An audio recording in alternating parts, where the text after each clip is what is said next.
Bismillahirrahmanirrahim. Assalamualaikum warahmatullahi wabarakatuh. Alhamdulillah. Allahumma sholli ala sayyidina Muhammad amma ba'du. Selamat datang di pembelajaran daring SMK Ar-Rahman Tegalrejo pada kelas 12 Pendidikan Agama Islam dan Budi Pekerti dengan materi semangat beribadah dengan meyakini hari akhir. Sebelumnya perkenalkan, nama saya Selamat Widodo. Saya merupakan guru baru di SMK Ar-Rahman. Berikut adalah biodata singkat saya. Adik-adik sekalian, marilah kita mulai pelajaran kali ini dengan melihat konsep dari hari akhir.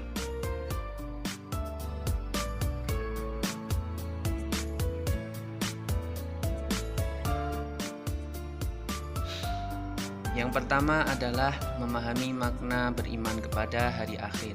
Hari akhir menurut bahasa adalah hari penghabisan atau hari pembalasan. Sedangkan menurut istilah, hari mulai hancurnya alam semesta berikut isinya dan berakhirnya kehidupan semua makhluk Allah Subhanahu wa taala.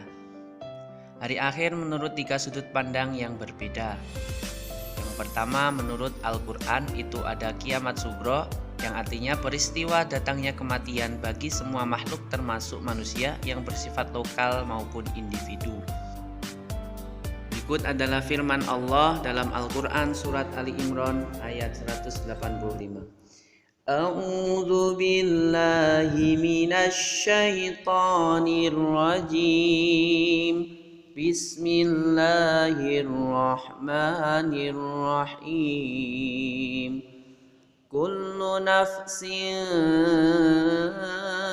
dha'iqatul maut wa innama tuwaffawna ujurakum yawmal qiyamah faman zuhziha 'anil nari wa udkhilal jannah وَأُدْخِلَ الْجَنَّةَ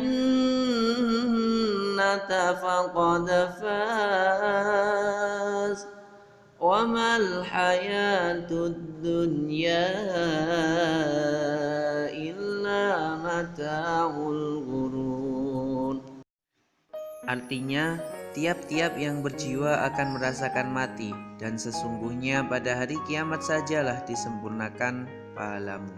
Barang siapa dijauhkan dari neraka dan dimasukkan ke dalam surga, maka sungguh ia telah beruntung. Kehidupan dunia itu tidak lain hanyalah kesenangan yang memperdayakan. Peristiwa-peristiwa yang harus diimani yang akan terjadi sesudah mati antara lain: 1. Fitnah kubur, artinya beragam pertanyaan yang diajukan kepada orang yang meninggal tentang Tuhannya, agamanya, nabinya, imannya, dan kiblatnya. Yang kedua, siksa dan nikmat kubur. Siksa kubur diperuntukkan bagi orang yang zalim, munafik, kafir, dan musyrik. Nikmat kubur diperuntukkan bagi orang yang baik amal ibadahnya di dunia. Kemudian yang B adalah kiamat kubro, yang artinya peristiwa berakhirnya seluruh kehidupan makhluk dan hancur leburnya alam semesta secara total dan serentak. Salah satu firman Allah tentang proses terjadinya kiamat di dalam Al-Quran surat At-Takwir ayat 1-3. Bismillahirrahmanirrahim. Idza syamsu kuwirat wa idzan nujumu kadarat wa idzal jibalu suyirat. Artinya, apabila matahari digulung, apabila bintang-bintang berjatuhan, dan apabila gunung-gunung dihancurkan. Yang kedua, hari kiamat menurut ilmu pengetahuan. A. Menurut geologi, bumi terjadi dari gas yang berputar. Setelah diam gas itu menjadi dingin, maka gas yang berat mengendap ke bawah, yang ringan berada di atas. Melalui proses evolusi yang lama sekali, gas bagian luar mengeras menjadi batu, kerikil, pasir, dan sebagainya, sedangkan bagian tengah masih panas. Zat panas bercampur lava, lahar, batu, dan pasir panas. Bumi beredar karena adanya daya tarik matahari terhadap bumi berkurang. Akibatnya bumi akan bergeser dari matahari sehingga putaran bumi semakin cepat dan akan mengalami nasib seperti meteor. Kemudian yang B adalah menurut teori fisika. Kalian bisa membacanya sendiri, bisa di pause ya, silakan dibaca sendiri agar tidak terlalu lama-lama. Kemudian yang ketiga, bukti indrawi terakhir. Imam At-Tabari dan Ibnu Katsir berpendapat bahwa telah diperlihatkan peristiwa-peristiwa yang menakjubkan di dunia sebagaimana berikut. Yang pertama, peristiwa pembunuhan yang dipermasalahkan oleh Bani Israel akan dihidupkan kembali oleh Allah Subhanahu wa taala hanya dengan perantara daging sapi yang dipukulkan ke tubuh orang yang terbunuh. Yang kedua, peristiwa Nabi Ibrahim dan burung-burung yang dicincangnya kemudian diletakkan di tiap-tiap bagian di atas bukit. Lalu Allah Subhanahu wa taala berfirman, "Panggillah, niscaya mereka datang padamu dengan segera." Kedua informasi di atas memang dijelaskan oleh Al-Quran, tetapi bukan merupakan berita langsung bahwa hari akhir akan datang, melainkan informasi historis atau sejarah tentang peristiwa yang pernah terjadi dan menjadi bukti secara indrawi bahwa kiamat pasti datang. B. Periode hari akhir. Adik-adik sekalian, setelah alam semesta hancur secara total dan kehidupan semua makhluk Allah berakhir, maka mulailah manusia menjalani tahapan kehidupan baru dan proses menuju alam baka. Tahapan tersebut dapat dijelaskan sebagai berikut.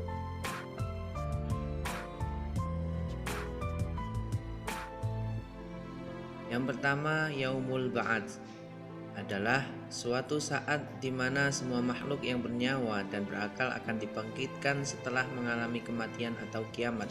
Semua manusia pasti akan dibangkitkan kembali oleh Allah Subhanahu wa taala untuk dimintai pertanggungjawaban selama hidup di dunia. Yang kedua yaitu Yaumul Hasyr, adalah hari berkumpulnya manusia setelah dibangkitkan dari kuburnya masing-masing. Kemudian semua manusia digiring ke tempat yang luas yaitu padang mahsyar. Yang ketiga adalah buku catatan. Setiap manusia di alam mahsyar mempunyai buku catatan yang sudah dicatat oleh malaikat Raqib dan Atid. Kitab catatan ini berisi semua perbuatan dan perkataan manusia sewaktu hidup di dunia. Yang keempat, Yaumul Hisab dan Mizan. Yaumul Hisab adalah hari ketika Allah Subhanahu wa taala memperlihatkan semua amalan di akhirat untuk dihisab. Yang kedua, Mizan adalah timbangan yang adil berisi kebajikan dan kejahatan yang telah diperbuat setiap manusia. Yang kelima, As-Sirat adalah jembatan yang terbenang di atas neraka yang menuju surga. Yang keenam, Yaumul Jaza, yaitu suatu hari ketika semua manusia akan menerima balasan Allah Subhanahu wa taala sesuai dengan amalnya selama ia hidup di dunia. Yang ketujuh, balasan perbuatan baik dengan surga. Orang mukmin yang bertakwa kepada Allah Subhanahu wa taala akan menerima balasan berupa surga yang disediakan Allah Subhanahu wa taala sebagai karunia kepada hambanya. Yang kedelapan, balasan perbuatan buruk dengan neraka.